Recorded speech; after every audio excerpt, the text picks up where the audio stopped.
আচ্ছা নয়ন বলো, হ্যাভ বা হ্যাজের মানে কি? হ্যাভ বা হ্যাজের, শুধু হ্যাভ বা হ্যাজের মানে ঠিকই বলেছিলি, বল। আছে, গুড। তাহলে একজন হলে হ্যাভ না হ্যাজ? সাবাস, জোরে বলবা। আর একের বেশি হলে সাবাস, গুড। সবাই হাত তালি দে।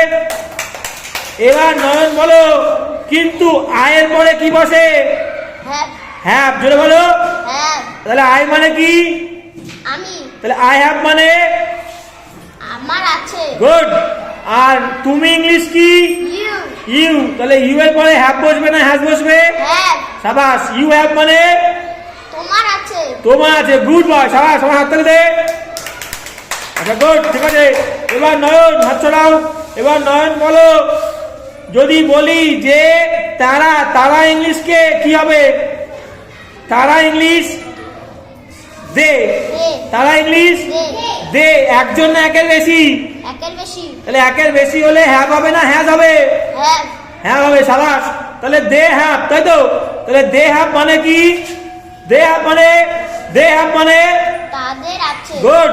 এবার বলো, আমরা ইংলিশ কি? আমরা উই। উই। তাহলে একজন না একের বেশি? একের বেশি। হ্যাভ হবে না হ্যাজ হবে? হ্যাভ। তাহলে উই হ্যাভ মানে কি? আমাদের আছে। আমাদের আছে, গুড, সাবাস। এবার লাস্ট বলো, সে ইংলিশ কি? ছেলে মেয়ে দুটো দিয়ে বলবা।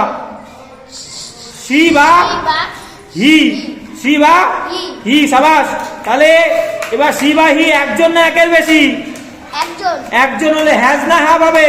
হ্যাজ। হ্যাজ, সাবাস।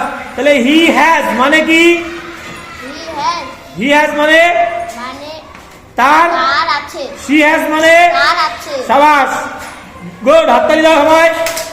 গুড, সুন্দর। নয়ন ঠিক বলেছে, সাবাস।